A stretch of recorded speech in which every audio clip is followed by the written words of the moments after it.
네, 안녕하세요. 프리랜서 목사 TV의 정신원 목사입니다. 네, 오늘은 지난 시간에 언급했던 프리랜서 목사가 꿈꾸는 교회에 대해서 잠깐 이야기를 나누어 보고자 합니다. 먼저 기항지하고 모항지라는 이야기를 들어보신 적이 있나 싶습니다. 항구를 나눌 때 기항지가 있고요, 모항이 있어요. 이 모항은 배가 자기 근거지가 되는 그런 항구고요. 기항지는요, 내가 어딘가를 들러서 갈 때 들어가는 항구를 말합니다. 이게 차이가 꽤 있습니다. 제가 2010년에 소말리아로 파병을 나갔는데 오만 쪽에 작전 지역에서 오만 지역에 있는 그 항구에 들어갔어요.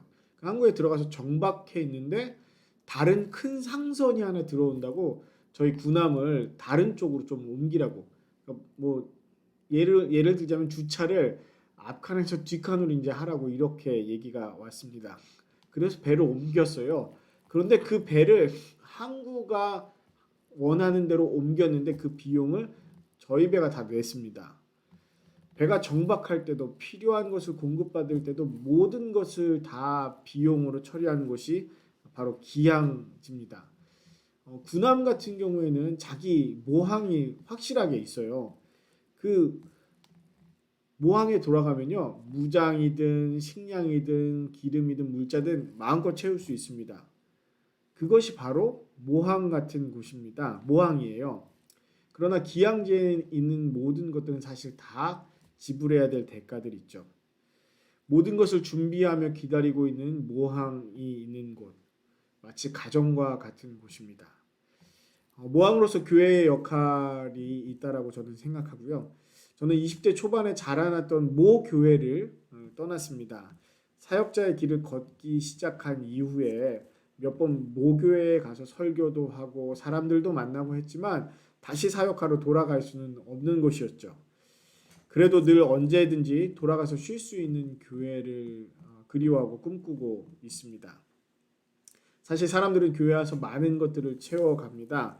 특히 성도들은 그곳에서 하나님의 사랑과 형제 자매들의 사랑을 통해서 영적인 체험, 믿음의 용기, 또 하늘의 소망, 땅에서 이루어야 될 비전들을 얻게 되죠. 말씀이 있고 양육이 있고 교육과 봉사가 있고 헌신이 있습니다. 선교의 지혜와 능력을 준비하는 곳이 바로 모함과 같은 교회이죠. 교회는 거친 세상을 살아가는 성도들에게 모항의 역할을 감당하는 곳이어야 한다라고 생각합니다. 때로는 세상에서 깨어지고 부서져서 혹은 다 맡은 임무를 다 감당하지 못하고 돌아올지라도 돌아갈 수 있고 치료받을 수 있고 체험받을 수 있고 또 재충전할 수 있는 곳이 되어야 합니다. 우리는 어딘가 갈 때 인사를 하죠. 근데 어떻게 인사합니까? 다녀오겠습니다라고 주로 인사합니다. 학교를 가도 직장을 가도 여행을 가도 교회를 가도 다녀오겠습니다라고 인사합니다. 그곳이 내가 사는 곳이고 그곳이 내가 내 집이라고 생각하는 그곳에서 떠날 때 그렇게 인사를 합니다. 교회가 집인 사람들도 실제로는 자신의 집, 자신의 가정으로 돌아갑니다. 기본적인 개념은 그렇게 집이라는 것, 하우스의 개념이 아니라 홈이라는 개념이 있는 것이죠. 그때 돌아왔을 때 집에 있는 사람들의 반응은 어떻습니까? 잘 다녀왔니? 괜찮았어? 라고 물을 수 있죠. 집에는 이렇게 따뜻함이 있고 편안함이 있고 재충전이 있습니다. 그런 공동체가 바로 교회여야 한다라고 생각하죠. 그리고 이게 바로 교회 공동체의 가장 기본적인 마음이라고 생각합니다. 어떻게 보면요, 제가 하고자 하는 교회 공동체의 이야기, 제가 꿈꾸고 있는 교회 공동체의 이야기는 정말 특별하거나 정말 탁월하거나 정말 이 세상에 없을 법한 그런 공동체가 아니라 늘 그리워했고 늘 이야기해져 왔었고 지금도 어딘가는 그런 역할을 하는 교회 공동체들이 있는 그런 모습이죠. 그런 것을 저는 얘기하고 싶었습니다. 흔히 세상을 받아 성도들은 배라고 얘기합니다. 그리고 교회를 항구라고 비유도 하죠. 배는 항구에만 묶여 있을 수 없습니다. 그러면 그 배의 역할을 다 하지 못합니다. 바다를 향해서 나가야 되고요. 자신의 임무를 다한 후에는 또 목적지로 돌아와야 합니다. 성도들의 삶은 사실상 이 거친 바다, 세상이라는 바다에서 이루어지죠. 여러 가지 상황들을 뚫고 자신의 일을 한 후에 가정으로 돌아가는 것처럼 아버지의 집인 교회에 돌아오는 것입니다. 그래서 교회는 항구와 같은 곳이죠. 그리고 진짜 모항이 또 우리에게는 있습니다. 진짜 모항은요, 하늘에 계신 하나님 아버지가 계신 그곳입니다.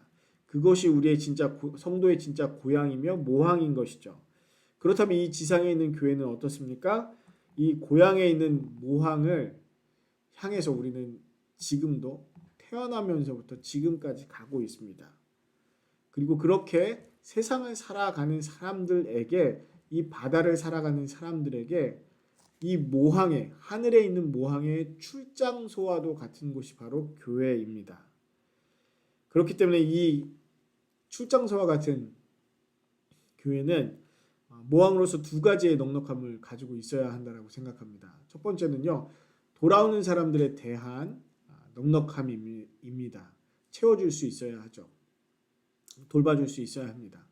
또 그리고 보내줄 때 채워줄 수 있는 넉넉함이 필요합니다. 오거나 가거나 간에 이 넉넉함, 이 채워줄 수 있는 넉넉함이 교회여야 하고, 또 그리고 교회 공동체가 가지고 있는 힘이라고 생각합니다. 사람은 돌아갈 만한 곳으로 돌아가거든요. 누가복음 15장에 잃어버린 아들과 그 아들을 기다리는 아버지에 대한 예수님의 비유가 있죠. 아버지의 재산을 가지고 나가서 탕진하고 이제 겨우 목숨만 부지해서 돌아온 아들. 그 아들이 돌아온 이유는요, 사실 다른 데 있지 않습니다. 아버지 집의 풍성함 때문이에요. 그리고 그곳에 자신의 아버지가 계셨기 때문에 일말의 희망을 가지고 돌아온 것입니다.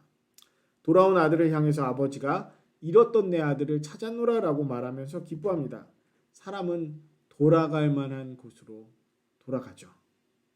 미국 텍사스에서 살 때 버지니아에서 함께 공부했던, 또 그리고 신앙생활을 함께 했던 청년들이 방학 중에 여행하다가 며칠 놀러 왔습니다. 그런데 이 텍사스 달라스에 있는 관광지나 명소를 다녀볼 생각을 하질 않더라고요. 그저 집에서 제 아내가 해주는 밥 먹고 뒹굴거리고 TV 보고 놀다가 그렇게 해서 돌아갔어요. 그런데 그 시간 동안 너무나도 행복해 보이고 즐거워 보였습니다. 빡빡한 삶 가운데서 혹은 시간과 돈이 아까운 그 여행의 기간 가운데에서 저희 집을 왔던 이유, 우리 집에 온 이유는요, 그곳이 미국에 있는 자기 집과 같았기 때문이라고 얘기했습니다. 텍사스 엄마, 텍사스 아빠가 거기 계셨잖아요 라고 얘기했죠. 그것이 모함과 같은 공동체의 모습이라고 생각합니다.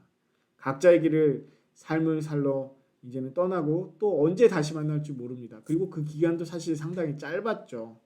그럼에도 불구하고 저는 그 청년들이 지금 누군가에게 잠시라도 모함과 같은 사람들이 되기를 바라고요. 교회 역할을 잘 감당하기를 바라고 있습니다. 얼마 전에 함께 예배드리던 전도사님이 풀타임 사역을 하러 떠나셨습니다. 개인적으로는 굉장히 많이 의지가 됐고 또 많은 도움을 주셨던 전도사님이 떠나면서 많이 아쉬웠죠. 그런데 이 전도사님과 개인적으로 인사를 나누다가 이렇게 마지막 인사를 해주시더라고요. 다녀오겠습니다. 물론 자신이 맡은 사역의 자리에서 잘 하리라 생각합니다. 그러나 그 가운데에서도 언제든지 찾아올 수 있고 언제든지 쉬러 올 수 있고 언제든지 함께 이야기할 수 있는 그런 모함과 같은 편안한 재충전의 장소로 준비되어지고 싶더라고요. 아직 구체적인 그림이 있거나 그 준비가 다 되어 있다라고 생각하진 않지만 하나하나 준비하며 나아가고 싶습니다. 그것이 제가 바라는 모항으로서의 공동체입니다. 제가 꿈꾸고 그리는 교회의 모습이죠. 다음 시간에는 이런 교회가 세워지려면 어떤 것들이 필요한지 5가지의 배 이야기를 가지고 한 편씩 나누려고 합니다. 감사합니다.